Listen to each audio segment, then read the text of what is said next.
Hello friends, welcome back. और जैसा कि हमने पहले वीडियो में बताया कि अब से हम जितने भी इम्पॉर्टेंट टॉपिक्स होंगे उनको डिफरेंट प्लेलिस्ट के हिसाब से कैटेगराइज करेंगे, टैग करेंगे, जिसमें विमेन एम्पावरमेंट प्लेलिस्ट या विमेन एम्पावरमेंट सेक्टर या विमेन एम्पावरमेंट टॉपिक पर पहला जो हमारा इम्पॉर्टेंट वीडियो इस सीरीज़ में हम लॉन्च कर रहे हैं वो है women participation in Indian economy. इसका मतलब कि महिलाओं का कितना योगदान है या कितना पार्टिसिपेशन है भारत की अर्थव्यवस्था पर। सबसे पहले तो हम ये जानने की कोशिश करते हैं कि क्यों यह टॉपिक इतना न्यूज़ में बना है, क्यों इम्पॉर्टेंट है। मैं आपको समझाना चाहूँगा कि ये ऐसा टॉपिक है जो हमेशा एवरग्रीन है। विमेन एम्पावरमेंट या women participation in Indian economy, चाहे कोई भी साल हो, कोई भी एग्ज़ाम हो या आपकी जनरल नॉलेज को एनहेंस करने के लिए जो फैक्ट्स हम आपको बताएंगे वो मुझे लगता है हमेशा रिफ़्रेशिंग होंगे, हमेशा न्यूज़ में होंगे, हमेशा रेलिवेंट रहेंगे। उसी क्रम में आइए आगे बढ़ते हैं। सबसे पहले तो यह टॉपिक इसलिए इम्पॉर्टेंट है और चिंता का विषय है इंडिया के लिए कि इंडिया में जो महिलाएं हैं वर्किंग एज होती है आपकी 15 साल से ज़्यादा या 59 साल से कम। 15 और 59 ईयर्स का जो एज ब्रैकेट है वो वर्किंग एज जिसको बोलते हैं। वर्किंग एज वुमेन का जो पार्टिसिपेशन है इंडियन इकोनॉमिक एक्टिविटीज़ में वो जो ग्लोबल एवरेज है उससे कहीं ज़्यादा कम है। अगली कुछ स्लाइड्स में हम आपको कुछ फैक्ट्स और फिगर्स भी बताएंगे जो आप अपनी नॉलेज एनहेंस करने के लिए या अपनी आंसर राइटिंग या प्री के लिए या किसी और एग्ज़ाम के लिए जिसके लिए आप प्रिपेयर कर रहे हैं उसमें यूज़ कर सकते हैं। इंडिया एक बड़ी ही डिप्रेसिंग साइकिल में बंध गया है। बंधने का मतलब है कि एक तो विमेन एम्पावरमेंट का बहुत बड़ा लैक है हमारे यहाँ, चाहे वो इकोनॉमिक सेक्टर में हो, पॉलिटिकल सेक्टर में हो, सोशल सेक्टर में हो, साइंस एंड टेक्नोलॉजी में हो, एजुकेशन में हो, हेल्थ केयर में हो, और उसके साथ ही साथ जो ओवरऑल इकोनॉमिक प्रोडक्टिविटी है सोसाइटी में वो भी इंडियन विमेन की काफ़ी कम आंकी गई है। इसका मतलब जिस एक्टिविटी में भारतीय महिलाएं भारतीय अर्थव्यवस्था में अपना योगदान दे रही हैं उसका जो आउटपुट आंका जाता है वो सापेक्ष नहीं है जिस सापेक्ष में वो मेहनत करती हैं, अपना योगदान देती हैं। तो ये सभी चीज़ें क्योंकि इतनी इम्पॉर्टेंट है और ये लंबे समय से इंडिया के सामने एक बड़ी समस्या बना हुआ है, इस टॉपिक के माध्यम से हम आपको समझाना चाहेंगे कि एग्जैक्टली क्या सिनेरियो है, क्या इश्यूज़ हैं और उनके क्या सॉल्यूशंस हो सकते हैं जिनसे हम इस स्थिति को और ज़्यादा बेहतर बना सकते हैं। सबसे पहले अगर आप देखें, मतलब अगर आप इमर्जिंग इकोनॉमीज़ में भी देखें, मतलब कि जो बहुत ज़्यादा डेवलप्ड कंट्रीज़ नहीं हैं उसमें भी उनके मुकाबले भी इंडिया का सिर्फ ग्रामीण क्षेत्रों में सिर्फ 25% जो हमारी महिलाएं हैं जिनकी उम्र 15 साल से ज़्यादा है, और शहरी क्षेत्रों में तो हालत और भी ख़राब है कि सिर्फ 17% ही शहरी क्षेत्रों में महिलाएं गेनफुली एम्प्लॉयड हैं रेगुलर बेसिस पे। हमारा ओवरऑल एवरेज इंडिया का लगभग 21% है, ग्लोबल एवरेज लगभग 47% है। हमारा एवरेज लेबर फोर्स पार्टिसिपेशन का फीमेल्स का ग्लोबल एवरेज के आधे से भी कहीं ज़्यादा कम है। वैसे आप एक्सपेक्ट करेंगे कि भाई शहरी क्षेत्र हैं वहाँ पर महिलाएं ज़्यादा पढ़ी लिखी होंगी, लोग हो सकता है प्रोग्रेसिव माइंडसेट के हों, उनको ज़्यादा एम्प्लॉयमेंट अपॉर्चुनिटीज़ बेटर वहाँ पे होंगी, तो जाहिर सी बात है कि उनका गेनफुल एम्प्लॉयमेंट शहरी क्षेत्रों में कहीं ज़्यादा बेहतर होगा। बट दुख की ये बात है और हैरानी की ये बात है कि ग्रामीण क्षेत्रों में महिलाएं कहीं ज़्यादा पार्टिसिपेट कर रही हैं लेबर मार्केट में शहरी क्षेत्रों के मुकाबले। और अगली कुछ स्लाइड्स में हम आपको कुछ फैक्ट्स, फिगर्स, डेटा, स्टडीज़ के थ्रू ये समझाने की कोशिश करेंगे कि क्या क्या ऐसी रुकावटें हैं, इम्पेडिमेंट्स हैं जिनकी वजह से हमारी महिलाएं अपनी फुल पोटेंशियल के साथ अपना कंट्रीब्यूशन सुनिश्चित नहीं कर पा रही हैं। तो इससे पहले हम और डिटेल्स में जाएं, सबसे पहले हम आपको फटाक से लेबर फोर्स पार्टिसिपेशन होता क्या है इसके बारे में बताना चाहेंगे। लेबर फोर्स पार्टिसिपेशन एक्चुअली वो टोटल जितनी महिलाएं हैं उनका परसेंटेज जो कि वर्किंग एज में है वो या तो पहले से काम कर रही हों या फिर काम की तलाश कर रही हो। मतलब काम करने वाले प्लस जो काम की तलाश है, जो काम पाना चाह रहे हैं, दोनों को मिलाकर ऐसा परसेंटेज हमारी महिलाओं का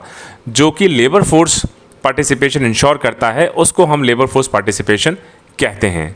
अब अगर हम इस चार्ट के माध्यम से देखें तो जैसा मैंने पहले कहा कि इंडिया में महिलाओं का लेबर फोर्स पार्टिसिपेशन सिर्फ 21% है, जो कि दुनिया के सबसे खराब स्थितियों में से हमारी महिलाओं की स्थिति को प्रदर्शित करता है। इसका मतलब जो बची हुई हमारी 79% वुमेन हैं जिनकी उम्र 15 साल से ज़्यादा है, वो ना तो काम गेनफुल एम्प्लॉयमेंट में पार्टिसिपेट कर रही हैं और ना ही वो किसी तरह का गेनफुल एम्प्लॉयमेंट सीख कर रही हैं। तो सिर्फ 21% महिलाएं ही हमारे इकोनॉमिक एक्टिविटीज़ को गेनफुल तरीके से सपोर्ट कर रही हैं। अच्छा, अगर हम कुछ और कंट्रीज़ को देखें, हम चाइना को देखें, हम यूएस को देखें, इंडोनेशिया को देखें, बांग्लादेश को देखें, तो उनका एवरेज हमारे एवरेज से करीब 2 से 3 गुना कहीं ज़्यादा है। इसका मतलब वहाँ की इकोनॉमीज़ में महिलाओं का, विमेन का पार्टिसिपेशन काफ़ी ज़्यादा है और इस वजह से हो सकता है उनकी इकोनॉमीज़ को इसका बड़ा लाभ मिल पा रहा हो। और अगर हम एक चीज़ और देखें कि लीस्ट डेवलप्ड कंट्रीज़, अगर हम इस चार्ट को देखें तो लीस्ट डेवलप्ड जो कंट्रीज़ हैं, फॉर एग्ज़ाम्पल आप चाहें तो देख लें ईरान, आप चाहें तो अरेबियन वर्ल्ड आप देख लें, या आप गाज़ा देख लें, आप सोमालिया देख लें, इवन पाकिस्तान। कई ऐसे कंट्रीज़ हैं जो शायद आपके माइंड में स्टीरियोटिपिकल इमेज की वजह से आपको लगे कि वो तो हमसे बहुत पिछड़े हुए हैं, बहुत गरीब हैं, बहुत अंडर डेवलप्ड हैं, उनका भी लेबर फोर्स पार्टिसिपेशन इंडिया से कहीं बेहतर है। पाकिस्तान का 22% है, सोमालिया का 22% है। जो हमारी हाईली डेवलप्ड इकोनॉमिक कंट्रीज़ उनका लगभग 53% है, लो इनकम कंट्रीज़ का लगभग 58% है, जो मिडिल इनकम कंट्रीज़ उनका लगभग 45% है, ग्लोबल एवरेज हमारा 47% है और इंडिया का सिर्फ 21%, जो मुझे लगता है एक बड़ा चिंता का विषय है। और इस डेटा को माइंड में रखते हुए हमें अपने वेमेन एम्पावरमेंट की नॉलेज को एनहेंस करना चाहिए, वेमेन एम्पावरमेंट के टॉपिक को स्ट्रॉन्ग बनाना चाहिए, चाहे वो प्री हो, मेंस हो, ऐसे राइटिंग हो, आपका इंटरव्यू हो, या इवन जब आप फील्ड में आएंगे। फॉर एग्जाम्पल अभी मैं जॉइंट मजिस्ट्रेट चंदौली पोस्टेड हूँ बनारस के पास में, तो यहाँ पर भी जब हमें इनिशिएटिव्स लेने होते हैं वेमेन एम्पावरमेंट से रिलेटेड, तो इन सारे डेटा, फैक्ट्स, फिगर को ध्यान में रखना होता है। कोशिश करनी होती है कि कैसे हम अपनी महिलाओं को आगे ला पाएँ, सशक्त कर पाएँ और उनके पार्टिसिपेशन को, उनके कंट्रीब्यूशन को और ज़्यादा कैसे बढ़ा पाएँ। एक सर्वे की बात हम देख लेते हैं। नेशनल सैंपल सर्वे ऑर्गेनाइजेशन, जो कि इंडिया ही नहीं दुनिया की एक प्रीमियम सर्वे एजेंसी है, उसने आंका है कि ग्रामीण क्षेत्रों में 60% महिलाएं और शहरी क्षेत्रों में 64%, 64% महिलाएं अनपेड इकोनॉमिक एक्टिविटी, घरेलू ऐसे कामों में वो अभी लगी हुई हैं जिनका उन्हें कोई मानदेय नहीं मिलता। और दूसरी चीज़ कि जो रिकॉग्नाइज्ड इकोनॉमी है, इस कारण जो पोटेंशियल है, जो इनकम जनरेट कर सकती है, क्योंकि 64, 61% और 60% महिलाएं हैं जिनको काम तो कर रही हैं वो हमारे सोसाइटल सेटअप में, लेकिन उसके लिए उनको पेमेंट कुछ नहीं मिलता। अगर वही महिलाएं कैसी ऐसे काम में एंगेज होती जिसमें उनको पेमेंट भी मिलता, तो उनकी खुद की हालत भी सुधरती, उनके परिवार की हालत सुधरती, उनके बच्चों की हालत सुधरती, बेटर डिसीजन मेकिंग होता, साथ ही साथ इकोनॉमी पॉइंट ऑफ व्यू से भी वो एडिशनल इनकम वो जनरेट करती, जिससे सोसाइटी डेवलप होती, Indian economy overall growth path पर और ज़्यादा तेज़ी से आगे बढ़ती। तो दोनों चीज़ें जो हैं कि भाई एक डिप्रेसिंग साइकिल में है, विमेन डिसएम्पावरमेंट है, साथ ही साथ लोअर प्रोडक्टिविटी है, इस विशियस साइकिल के ट्विन भंवर में कहीं ना कहीं हमारी महिलाएं, हमारा देश फंसा हुआ है। आइए अब इन कुछ चीज़ों को हम आपको एक स्टडी के माध्यम से, जो बहुत रेलिवेंट स्टडी है, which has been put together by Ashwini Deshpande, जो कि प्रोफेसर हैं of economics eight Ashoka university, बड़े अच्छे पॉइंट्स कुछ इन्होंने निकाल कर हम सबके सामने रखे हैं। जब आप इन पॉइंट्स को देखेंगे तो कई ऐसे भ्रम होंगे, ऐसे स्टीरियोटिपिकल आपके थॉट्स होंगे, जो इन पॉइंट्स को सुनने के बाद, देखने के बाद मुझे लगता है कहीं ना कहीं टूटेंगे और आप सोचेंगे कि अच्छा यार, ये तो मुझे पता ही नहीं था, ऐसी भी सिचुएशन है। अच्छा, एक और बात, इससे पहले हम जाएं, क्या लेबर फोर्स पार्टिसिपेशन वास्तविकता में ऐसा मापदंड है जो सभी चीज़ों को ठीक तरीके से कैप्चर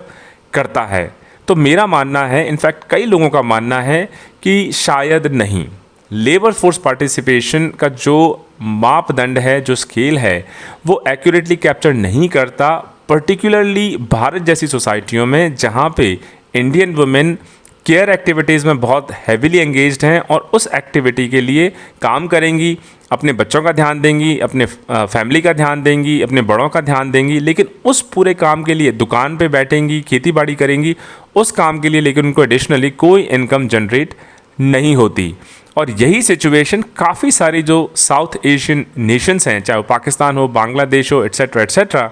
वहाँ पर भी विमेन का यही स्टेटस है। इस वजह से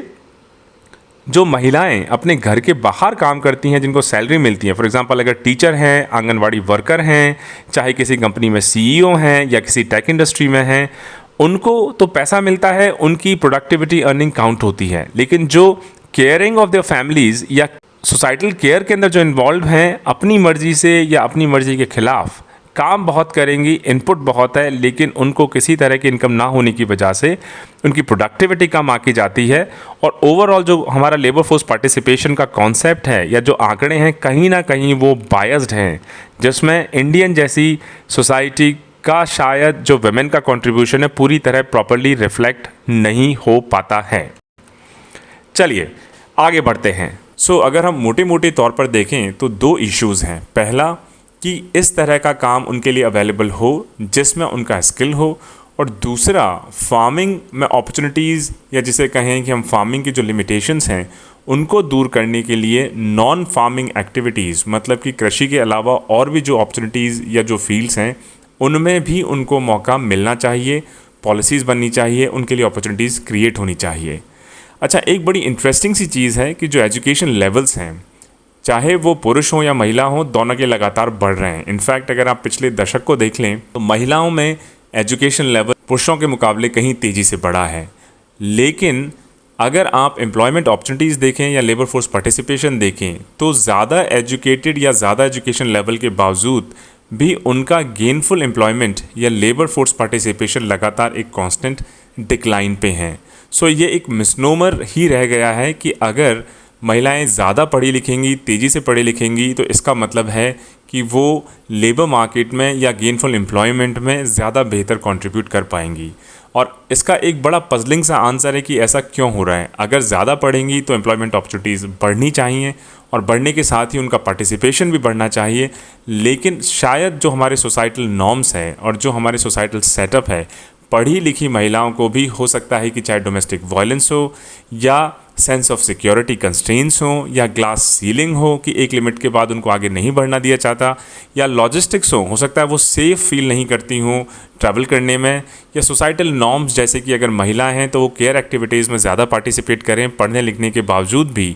ऐसे कई सारे फैक्टर्स हैं जो कि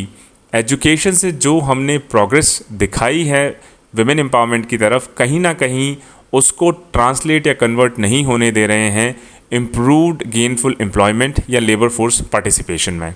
अच्छा, आप कुछ एग्जांपल्स के थ्रू इसको अब हम आपको समझाने की कोशिश करेंगे। मान लीजिए कोई 10वीं कक्षा पास कोई पुरुष है, तो वो क्या करेगा, मान लीजिए पोस्टल कैरियर का काम कर लेगा, एक ट्रक ड्राइवर बन जाएगा, एक मैकेनिक बन जाएगा। लेकिन वहीं अगर कोई महिला 10वीं पास है, 12वीं पास है, इवन ग्रेजुएशन है, वो ये सब चीज़ें नहीं कर पाएंगी। तो कहीं ना कहीं सेम एजुकेशन लेवल पे एक अनसेट डिस्क्रिमिनेशन महिलाओं के साथ हमेशा होता रहा है, और ये एक बहुत बड़ा कारण है कि ज़्यादा पढ़ने के बावजूद या तेज़ी से एजुकेशन लेवल्स इंप्रूव होने के बावजूद भी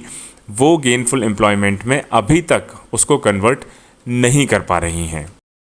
एक और बड़ी इंटरेस्टिंग स्टोरी है by Linda Scott. Now she is a professor of entrepreneurship and innovation at the university of Oxford, और इन्होंने एक इंटरेस्टिंग कॉन्सेप्ट दिया है द पाथ टू रिडेम्पशन, जिसमें उन्होंने बहुत अच्छे से समझाया है कि अगर हम महिलाओं को प्रॉपर्ली अपॉर्चुनिटीज़ नहीं देंगे, उनको मौका नहीं देंगे, तो कहीं ना कहीं जो पूरी सोसाइटी है, पूरा समाज है, वो सफ़र करेगा। एक बहुत बड़ा जिसे बोलेंगे सोसाइटल कॉस्ट जो है कि अगर महिलाएं ज़्यादा लेबर फोर्स पार्टिसिपेशन या गेनफुल एम्प्लॉयमेंट में नहीं होंगी तो जो अडोलेसेंट फीमेल्स हैं उनकी फर्टिलिटी प्लस इन्फेंट मोर्टेलिटी और ये सभी चीज़ें हमेशा हाई रहेंगी, क्योंकि अगर वो जॉब में नहीं होंगी तो जो सोसाइटल सेटअप है उसमें हमेशा उनके ऊपर प्रेशर रहेगा कि कम ही एज में उनकी शादी कर दी जाए, और जब अगर कम एज में शादी कर दी जाएंगी जल्दी ही फिर वो शायद प्रेग्नेंट हो जाएं और कम ही एज में वो मदर बन जाएं, और उस एज में हो सकता है वो फिज़िकली और मेंटली उस एक्स्ट्रा रिस्पॉन्सिबिलिटी को निभाने के लिए शायद अभी पूरी तरह तैयार ना हो। अब हम आपको दो स्पेसिफिक एग्जांपल्स देना चाहेंगे। पहला स्पेसिफिक एग्जांपल, अगर आप विडो विमेन को देखें तो आप देखेंगे कि जो एक्सट्रीम पॉवर्टी की जो सबसे ज़्यादा पॉपुलेशन है उसका एक बहुत बड़ा हिस्सा हमारी विडो विमेन होती हैं,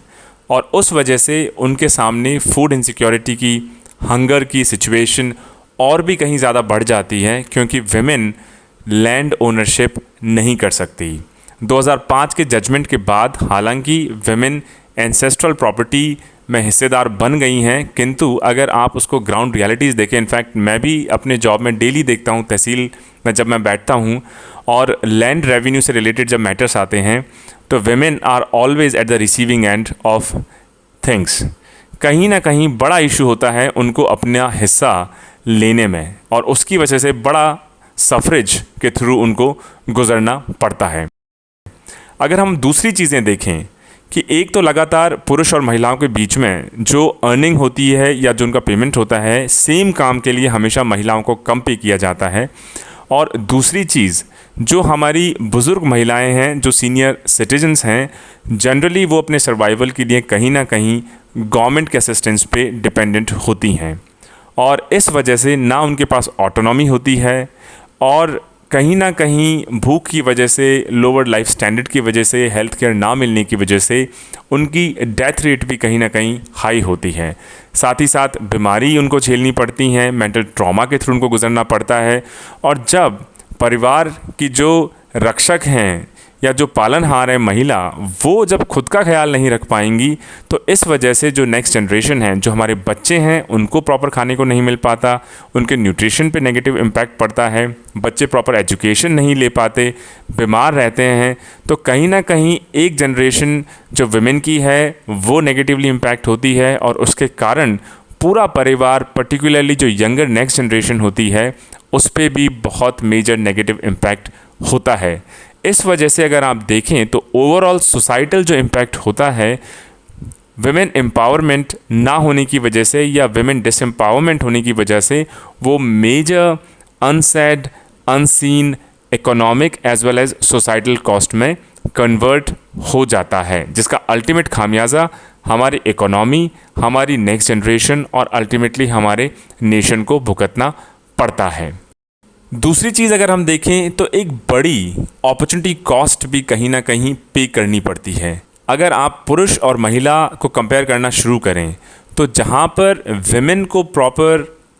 एजुकेशन मिल जाती है, गेनफुल एम्प्लॉयमेंट मिल जाता है, तो जनरली ये देखा गया है कि विमेन जनरली ज़्यादा रिलायबल सोर्स होती हैं इकोनॉमिक ग्रोथ का, क्योंकि जब वो खुद कमाती हैं तो खुद कमाने को वो बड़ा अच्छे से ऐसी चीज़ों में इन्वेस्ट करती हैं, खर्च करती हैं जो परिवार के लिए, हेल्थ के लिए,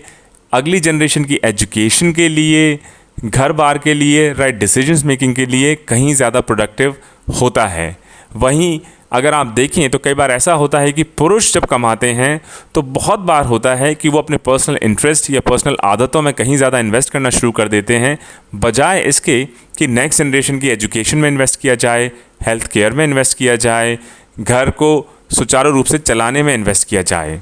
और एक बड़ा इशू पुरुष और महिलाओं के बीच में है widening of the skill gap. बहुत सारे ऐसे काम हैं जो पुरुष स्किल जिसमें गेन कर लेते हैं, जैसे अभी पिछली बार हमने कुछ देर पहले एग्जांपल दिया कि अगर 10वीं पास पुरुष है तो वो पोस्टल करियर भी बन सकता है, वो पेट्रोल पंप पे भी जा सकता है, वो टोल प्लाजा पे जा सकता है, प्लम्बर बन सकता है, मैकेनिक बन सकता है, ट्रक ड्राइवर बन सकता है। लेकिन ये सारी चीज़ें सेम एजुकेशन लेवल के बाद भी कई बार महिलाओं को अवेलेबल नहीं हो पाती, और अल्टीमेटली ये सारी चीज़ें कन्वर्ट होती हैं as a big loss to society in terms of the loss of workers. मतलब ऐसे प्रोडक्टिव वर्कर्स जो पढ़े लिखे हैं, विलिंग हैं, अगर आप उनको प्रॉपर्ली ट्रेन कर दें, अच्छी अपॉर्चुनिटीज़ उनको आप दे दें, तो मेजर इकोनॉमिक एक्टिविटीज़ में वो पार्टिसिपेट करके सोसाइटी को, अपने परिवार को, अपने कंट्री को आगे बढ़ाने में मेजर कंट्रीब्यूशन दे सकती हैं। दुनिया की कई सारी बड़ी इश्यूज़ सिर्फ इस बात के द्वारा रिजॉल्व किए जा सकते हैं कि आप महिलाओं को प्रॉपर अपॉर्चुनिटीज़ दें, उनको एम्पावर करें। अगर मैं आपसे ये कहूँ कि ये बिल्कुल भी अतिशयोक्ति नहीं होगी कि गरीबी के ख़िलाफ़, भूख के ख़िलाफ़, एजुकेशन नहीं मिलने के ख़िलाफ़ सबसे बड़ा अगर हथियार हमारे पास है एज ए कंट्री तो वो है विमेन एम्पावरमेंट। और जैसा मैंने पहले बताया कि अगर आप विमेन को एम्पावर करेंगे, उनको पढ़ाएंगे, लिखाएंगे, हेल्थ केयर में इन्वेस्ट करेंगे, तो वो 3 पीढ़ियों को बहुत अच्छे से संभाल पाएंगी। वो एल्डरली पॉपुलेशन को बहुत अच्छे से केयर कर पाएंगी, खुद की जनरेशन को अच्छे से केयर कर पाएंगी और नेक्स्ट जनरेशन को भी बहुत अच्छे से वो संभाल पाएंगी। और इस वजह से विमेन एम्पावरमेंट करते हुए उनका पूरा इंक्लूजन हमारे सोसाइटल सिस्टम में, हमारे फाइनेंशियल सिस्टम में, हमारे इंस्टीट्यूशनल सिस्टम में बहुत ज़रूरी है। इसके साथ ही साथ डोमेस्टिक इश्यूज़ के साथ या डोमेस्टिक एरिना के साथ हमें ये कोशिश करनी चाहिए through right policy planning and execution कि इंटरनेशनल ट्रेड में भी हमारी जो महिलाएं हैं उनका पार्टिसिपेशन कहीं ना कहीं धीरे धीरे बढ़ाया जाए। और अगर आप देखें कि अगर आप चाइल्ड केयर के अंदर इन्वेस्ट करते हैं प्रॉपर तरीके से, तो जो गैप है स्किल सेट का, या जो महिलाएं जनरली केयर इंडस्ट्री में अनपेड तरीके से लगातार काम करती रहती हैं, वो अब चाइल्ड केयर के बजाय ऐसी प्रोडक्टिव एक्टिविटीज़ में या ऐसे स्किल्स गेन करने में या ऐसे कामों में लग सकती हैं जिसके लिए उनको पे किया जाएगा। और इस वजह से हमारे टैक्सेस बढ़ेंगे, हमारा जीडीपी बढ़ेगा, हमारा ग्रोथ बढ़ेगा, साथ ही साथ वो बेटर डिसीजंस ले पाएंगी, इक्वल फुटिंग पे होंगी और सोसाइटी एंड कंट्री को कहीं बेहतर हम चला पाएंगे। अच्छा, एक इशू ये भी हो जाता है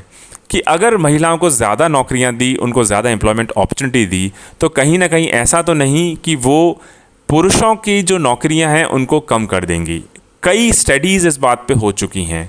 कि दोनों का हारमोनियस कोएग्जिस्टेंस पॉसिबल है।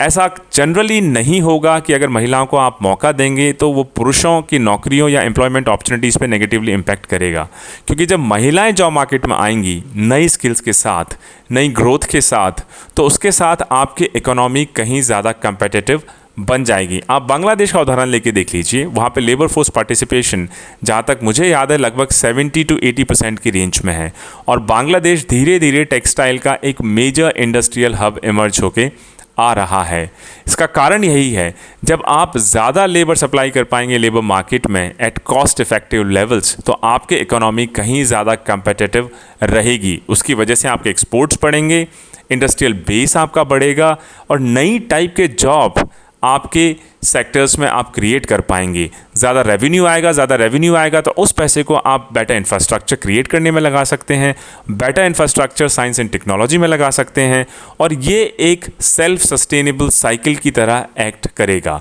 तो ये जो मिथ है कि अगर लड़कियों को ज़्यादा हम लोगों ने नौकरियां दी तो लड़कों को नौकरी नहीं रह जाएगी, ये पूरी तरह एक मिथ्या है। और कहीं ना कहीं एक सोसाइटी और एक देश होने के कारण हमें उस मिथ्या से बाहर निकलना होगा और दूसरों को भी निकालना होगा। तो हार्मोनियस कोएग्जिस्टेंस दोनों का पॉसिबल है। हमें इस तरह की पॉलिसी बनानी होगी जो कि जेंडर बैलेंस्ड तरीके से दोनों काम करें। और ये भी अगर आप एक प्रैक्टिकल एग्जांपल देख लीजिए, आप घर कोई भी देख लीजिए, आप खुद का घर देख सकते हैं या आप ये एक जनरल ऑब्जर्वेशन कर सकते हैं कि जिन कपल्स के बीच में या जिस गृहस्थी में दोनों मियाँ बीवी का रिलेशनशिप काफ़ी अच्छा होता है, उनके बच्चे अच्छे निकलते हैं, उनके बच्चे ज़्यादा बेहतर पढ़ पाते हैं, दोनों में टेंशन कम होता है, एक अच्छा माहौल घर में रहता है, उसकी वजह से राइट डिसीजंस ले पाते हैं, ज़्यादा प्रोडक्टिव चीज़ों पे वो फोकस कर पाते हैं। अच्छा, चलिए अब काफ़ी बात हो गई इस बारे में कि क्या क्या इश्यूज़ हैं, स्टडीज़ क्या बताती हैं, क्या इम्पेडिमेंट्स हैं, क्या फ़ायदे हो सकते हैं अगर हम वुमेन को ज़्यादा इनक्रेज करें, वुमेन एम्पावरमेंट इंश्योर करें, उनका बेटर गेनफुल एम्प्लॉयमेंट अगर हम अपनी इकोनॉमी में इंश्योर करें। अब ये सब अचीव करने के लिए हमें करना क्या होगा? तो 2-3 मोटी मोटी चीज़ें हैं मुझे लगता है जो हमें करनी चाहिए। सबसे पहली बात तो राइट पॉलिसीज़ हमें डिज़ाइन करनी चाहिए, जो ये स्किल गैप है चाइल्ड केयर के अंदर ज़्यादा इन्वेस्ट करना चाहिए ताकि वुमेन उस काम से फ्री हो सकें, अपने स्किल सेट को डेवलप कर सकें, गेनफुल एम्प्लॉयमेंट में वो एंटर कर सकें। इस बार का जो इकोनॉमिक सर्वे है उसने भी यही काफ़ी फोर्सफुली सजेस्ट किया है कि स्टेट्स को ऐसी पॉलिसी बनानी चाहिए जिसके द्वारा वो विमेन को इकोनॉमी में बेटर इंटीग्रेट कर सके। इनफैक्ट इकोनॉमिक सर्वे ने जो वर्ल्ड बैंक की इंपॉर्टेंट रिपोर्ट है उसको भी कोट किया है। उसमें कहा गया है कि कोई भी देश अपना फुल पोटेंशियल अचीव नहीं कर पाएगा अगर उसकी आधी पॉपुलेशन मतलब जो हमारी महिलाएं हैं, जो लगभग 50% ऑफ द पॉपुलेशन है, अगर वो ऐसे कामों में ही लगी रहेंगी जो कि कम प्रोडक्टिव हैं, इकोनॉमिक एक्टिविटीज़ नहीं हैं, जिनके लिए उनको पे नहीं किया जाता है। तो हमको तरीके निकालने होंगे पॉलिसी डिज़ाइन से और बेटर एग्जीक्यूशन से, जिनके द्वारा हम इस वर्कफोर्स को ऐसी एक्टिविटीज़ में मौका दे सकें, इन्वॉल्व कर सकें जो कि कहीं ज़्यादा प्रोडक्टिव हों। अगर आप देखें एक McKinsey Global Institutes, it's one of the biggest consultancy firms. In fact जब मैं पहले कॉर्पोरेट सेक्टर में जॉब करता था तो मुझे भी कई बार मैकेंजी के साथ काम करने का मौका मिला। मैकेंजी ने एक 2017 या 18 की रिपोर्ट है जिसमें सजेस्ट किया है कि हमारी एनुअल जीडीपी लगभग 60% तक बढ़ सकती है 2025 तक, अगर हम महिलाओं को उस लेवल पे ले आएँ पार्टिसिपेशन के टर्म्स में जो कि हमारे पुरुषों का है। अभी 21% हमारा एवरेज है, उसको अगर हम बढ़ा के पुरुषों के बराबर ले आएँ तो हमारी जो एवरेज जीडीपी है आज की वो लगभग 60% बढ़ जाएगी 2025 तक। तो जो हमारा जो सपना है कि इंडिया 2030 तक 5 ट्रिलियन की इकोनॉमी बने या बननी चाहिए, या जिसका सपना हम सभी देशवासी देखते हैं, उसका एक बड़ा कंपोनेंट हो सकता है विमेन एम्पावरमेंट के थ्रू, उनके better economic integration and better employment opportunities के थ्रू। एक सिंपल सा मैं आपको एग्जांपल दूंगा। अभी हमने देखा कि लगभग 25% जो विमेन हैं वो रूरल एरियाज़ में लेबर मार्केट में पार्टिसिपेट करती हैं। एक बड़ा जो एरिया है जिसमें विमेन का काफ़ी बड़ा इकोनॉमिक एक्टिविटीज़ में इंटीग्रेशन है या पेड वर्क में इंटीग्रेशन है, वो है नरेगा या फार्मिंग एक्टिविटीज़। और हम लोगों ने देखा है, हालांकि नरेगा जेंडर न्यूट्रल है, लेकिन बहुत बार देखा है एरिया से मेल पॉपुलेशन माइग्रेट कर जाती है, गांव में फीमेल पॉपुलेशन ही रह जाती है, और नरेगा के काफ़ी हद तक वर्क में ज़्यादातर महिलाओं का ही पार्टिसिपेशन रहता है। इनफैक्ट 2019 की एक रिपोर्ट है जिसमें स्पष्ट रूप से निकल के आ गया है कि लगभग नरेगा का 57% वर्क महिलाओं द्वारा किया जाता है और सिर्फ 43% वर्क ही मेल्स द्वारा किया जाता है। तो जो नरेगा की पॉलिसीज़ हैं, अगर उसको हम पावरफुली बेटर तरीके से इम्प्लीमेंट कर सकें तो उनको और ज़्यादा हम इन्वॉल्व कर पाएंगे पेड एक्टिविटीज़ में। हम उनको ट्रेन करें कि भाई आप अपना अकाउंट्स किस तरीके से खोलेंगे, रोस्टर कैसे निकलेगा नरेगा का, पेमेंट कैसा होगा, आप किस तरीके से जॉब सीख कर सकते हैं, क्योंकि नरेगा इंश्योर करता है 100 days of guaranteed unskilled employment to every household. साथ ही साथ नरेगा तो एक बहुत बेसिक अनस्किल्ड वर्क है। हम अपने आप को सिर्फ ऐसे बेसिक अनस्किल्ड वर्क तक ही लिमिट ना करें। हम जो बाकी हाई पोटेंशियल सेक्टर्स हैं, चाहे वो मैन्युफैक्चरिंग हो, चाहे वो सर्विसेज हो, इन सारी चीज़ों में भी हमारी जो यंग वुमेन नेक्स्ट जनरेशन है, इनको रैपिडली इंटीग्रेट करें, इनको ट्रेन करें, इनके ऐसे कामों से इनको दूर करें जो अनप्रोडक्टिव हैं या जिनके लिए इनको पे नहीं किया जाता। तो हमारी जो पॉलिसीज़ हैं, हमारे जो प्रोग्राम्स का इम्प्लीमेंटेशन है, उन सभी चीज़ों को हम स्ट्रॉन्ग करें।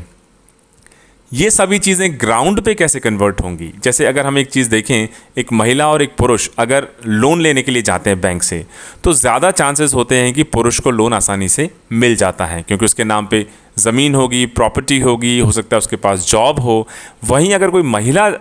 अपना लोन लेने जाए कुछ बिज़नेस करने के लिए, अपना कुछ सेटअप करने के लिए, तो उसको तमाम दिक्कतों का सामना करना पड़ता है। इस वजह से वो चाहती तो है कि वो और बेहतर कर पाए, ज़्यादा प्रोडक्टिव वर्क कर पाए, लेकिन कहीं ना कहीं ऐसे इम्पेडिमेंट्स हमारी पॉलिसी, हमारे एग्जीक्यूशन में हैं जो उसके फुल पोटेंशियल रियलाइजेशन को रोक देते हैं। सिमिलरली कई बार ऐसा होता है कि सारी कंड्यूसिव इन्वायरमेंट है, लेकिन फैमिली मेम्बर्स, हो सकता है सोसाइटल नॉर्म्स की वजह से या किसी और थॉट प्रोसेस की वजह से, उनको काम ना करने दें। तो हमें अवेयरनेस लेवल बढ़ाना पड़ेगा, हमें स्किल लेवल बढ़ाना पड़ेगा, हमें ऐसे इम्पेडिमेंट्स जिनके कारण महिलाएं पूरी तरह प्रोग्रेस नहीं कर पा रही हैं, उनको भी पॉलिसी डिज़ाइन और एग्जीक्यूशन के थ्रू धीरे धीरे दूर करना पड़ेगा। और हमें सिर्फ एक पीढ़ी के लिए नहीं सोचना है, हमें सोचना है इंटरजेनरेशनली, मतलब हमें सोचना है अगली 5 पीढ़ियों के लिए, 10 पीढ़ियों के लिए, कि ऐसी पॉलिसी हो वो रैपिडली ट्रांसफॉर्म कर दे इस पूरे सिनेरियो को। जो हमारी यंग एजुकेटेड वुमेन हैं वो अनकन्वेंशनल ऑप्शंस चूज़ करें। ऐसा ना हो कि अगर हमारी बच्ची पढ़ भी गई है तो जाओ बेटा खेती बाड़ी में ध्यान दो, जाओ बेटा सिलाई करो, जाओ बेटा नर्स बन जाओ, जाओ बेटा बच्चे का ध्यान रखो, जाओ बेटा खाना बनाओ।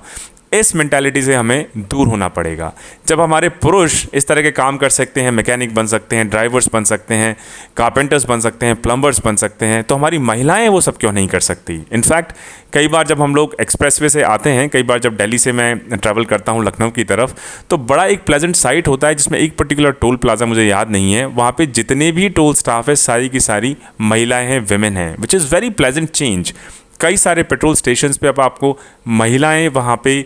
दिखेंगी काम करती हुई, which is also a very pleasant change. Auto drivers आपको महिलाएं दिखेंगी,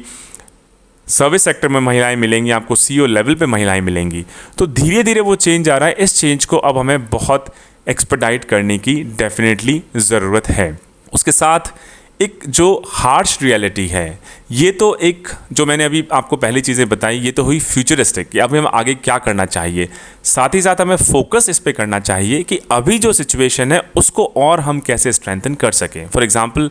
अभी ज़्यादातर महिलाएं एग्रीकल्चर एक्टिविटीज़ पर ही डिपेंडेंट हैं, उसी चीज़ में वो इन्वॉल्व हैं। तो हमें ये भी देखना होगा कि जिस चीज़ में वो अभी इन्वॉल्व हैं या डिपेंडेंट है उसमें हम उनकी कैसे मदद कर सकते हैं। कैसे मदद कर सकते हैं कि लैंड ओनरशिप उनकी बेटर हो जाए, कैसे मदद करें कि जो इनपुट है एग्रीकल्चर का वो महिलाओं को ईजिली अवेलेबल हो जाए, बेटर टेक्नोलॉजी उनको अवेलेबल हो जाए, इक्विपमेंट उनको अवेलेबल हो जाए, उनकी जो प्रोड्यूस है उसको बेचने के लिए हम कैसे मदद कर सकते हैं, मंडी में कैसे आसानी से जा सकते हैं, बेटर प्राइस रियलाइजेशन कैसे हो सकता है, अपने प्रोड्यूस को सिर्फ लोकल मंडी में नहीं लेकिन नैम एट्सेट्रा के थ्रू वो बाकी मंडियों में भी किस तरीके से बेच सकती हैं। और सिर्फ एग्रीकल्चर का रॉ प्रोडक्ट ही नहीं, उसको प्रोसेस करके वैल्यू एडिशन करके और किस तरीके से हाई प्राइस रियलाइजेशन वो अचीव कर सकती हैं। एक बड़ा अच्छा एग्जांपल है जिसको ऐसी चीज़ों में particularly when it comes to empowerment of women in agriculture sector, जो कुदुम्बश्री प्रोग्राम है केरला का, that has done exceedingly well. तो मुझे लगता है सभी स्टेट्स को, सेंटर को इस प्रोग्राम से सीखना चाहिए और उसको बाकी स्टेट्स और कंट्री वाइड कहीं ना कहीं उसको डिप्लॉय करना ही चाहिए। एक जो लास्ट चीज़ मैं आपसे कहना चाहूँगा कि अगर जैसे हमारा एक बड़ा इनिशिएटिव रहा है मेड इन इंडिया, या फिर इंडिया में मैन्युफैक्चरिंग सेक्टर को कैसे बढ़ाया जाए, और अभी अगर आप मैन्युफैक्चरिंग सेक्टर का टोटल कंट्रीब्यूशन देखेंगे तो 15 से 20% की रेंज में है। आज भी लगभग 55 से 60% जो हमारा कंट्रीब्यूशन है वो सर्विसेज सेक्टर का है। अगर हमें मैन्युफैक्चरिंग सेक्टर को भी बढ़ाना है तो हमें अपनी महिलाओं को मैन्युफैक्चरिंग एक्टिविटीज़ के लिए तैयार करना होगा, उनको स्किल करना होगा, उनको लोन्स अवेलेबल करवाने होंगे, उनको इंडस्ट्रियल यूनिट्स, चाहे वो एसएमईज़ हों, हमारे स्मॉल मीडियम एंटरप्राइजेज़, उसके लिए उनकी जो एंटरप्रेन्योरशिप स्किल्स हैं या एपेटाइट है या इंटरेस्ट है उसको और ज़्यादा एक्सपेडाइट करके उसको हमें सपोर्ट करना होगा। और यही चीज़ अगर आप हमारे पड़ोसी देशों को देख लें, आप देखें साउथ ईस्ट एशियन नेशंस और या फिर चाइना को देखें हम बाद में, इन देशों ने कैसे अपने आप को ट्रांसफॉर्म किया, उसका एक बहुत बड़ा कंपोनेंट चाइना में अगर आप लेबर फोर्स पार्टिसिपेशन देख लें तो it is in the range of 70 to 75%, हमसे लगभग 3 गुने से भी ज़्यादा। अगर आप मिडिल ईस्ट में देख लें लेबर फोर्स पार्टिसिपेशन इज़ रफली in the range of 80%, south Korea आप देख लें ऑलमोस्ट 86%। तो ऐसे देश जिन्होंने बहुत रैपिडली अपने आप को ट्रांसफॉर्म कर लिया, इवन अगर आप एशिया में भी देखें तो वो वही देश हैं जिन्होंने अपनी फीमेल वर्कफोर्स को पूरी तरह गैल्वेनाइज किया है, मोबिलाइज किया है, स्किल किया है, ट्रेन किया है, अवेयर किया है, एम्पावर किया है। तो कहीं ना कहीं दोस्तों हमें अगर इस देश को और रैपिडली आगे बढ़ाना है, अपनी फ्यूचर जनरेशन को सिक्योर करना है, उनको एक ब्राइट फ्यूचर देना है, तो हमारी जो नई जनरेशन आ रही है विमेन की, उनको वो स्किल्स देनी होंगी जो फ्यूचरिस्टिक सेक्टर्स हैं, चाहे वो मैन्युफैक्चरिंग हो, चाहे वो साइबर सिक्योरिटी हो, वो रोबोटिक्स हो, एग्रीकल्चर जो एग्जिस्टिंग सेटअप है उसमें उनकी मदद करनी होगी, नरेगा हो या ऐसी, या फिर सेल्फ हेल्प ग्रुप्स हो, एट्सेट्रा एट्सेट्रा, जहाँ कहीं भी हम उनको इन्वॉल्व कर सकते हैं, हमें रैपिडली उनको इंटीग्रेट करके नॉन प्रोडक्टिव एक्टिविटीज़ से प्रोडक्टिव एक्टिविटीज़ की तरफ ट्रांसफॉर्म करना होगा। दोस्तों इसी के साथ ये शॉर्ट वीडियो समाप्त होता है। हालांकि इस वीडियो के थ्रू हमने आपको काफ़ी इन्फॉर्मेशन देने की कोशिश की है, बट मुझे लगता है ये एक बड़ा इंपॉर्टेंट वीडियो है आपका बेस बनाने के लिए वुमेन एम्पावरमेंट पे। इसको आप खुद की नॉलेज एनहेंस करने के साथ साथ आपके मेंस की आंसर राइटिंग के लिए, आपके ऐसे के लिए, एथिक्स के लिए, इंटरव्यू के लिए, और जब आप फील्ड जॉब में आएंगे उसमें भी प्रैक्टिकली अप्लाई करने के लिए बड़ा यूज़फुल ये वीडियो, ये इन्फॉर्मेशन आपके लिए हो सकती है। मुझे उम्मीद है आपको पसंद आया होगा। इसके साथ ही साथ जो हमारा प्लेलिस्ट बेस्ड या हमारा जो सीरीज़ बेस्ड या जिसे बोलते हैं सेक्टर बेस्ड या टॉपिक बेस्ड इनिशिएटिव है, उसका वुमेन एम्पावरमेंट का ये पहला वीडियो है। आप वुमेन एम्पावरमेंट प्लेलिस्ट पे क्लिक करेंगे, आपको ये वीडियो दिखाई देगा। अगर हम इसके बाद जो भी वुमेन एम्पावरमेंट पे वीडियोस क्रिएट करेंगे वो सभी आपको वुमेन एम्पावरमेंट प्लेलिस्ट में एक साथ मिल जाएंगे। सिमिलरली हम प्लेलिस्ट क्रिएट कर चुके हैं मैन्युफैक्चरिंग के लिए, इंफ्रास्ट्रक्चर के लिए, साइंस एंड टेक्नोलॉजी के लिए, गवर्नेंस के लिए, इकोनॉमी के लिए, चाइल्ड के लिए, हेल्थ केयर के लिए, एजुकेशन के लिए, उनसे रिलेटेड इंटरनेशनल रिलेशंस के लिए, उन सभी से रिलेटेड वीडियोस उनकी प्लेलिस्ट के अंदर डाले जाएंगे ताकि आपके लिए आसान हो जाए पूरी इन्फॉर्मेशन को एक पर्टिकुलर सेक्टर पे एक्सेस करने में, प्रोसेस करने में और एग्ज़ाम हॉल में या रियल लाइफ में उसको रिफ्लेक्ट करने में, रिप्रोड्यूस करने में। इसी के साथ दोस्तों, all the very best, stay tuned, जय हिंद, जय भारत।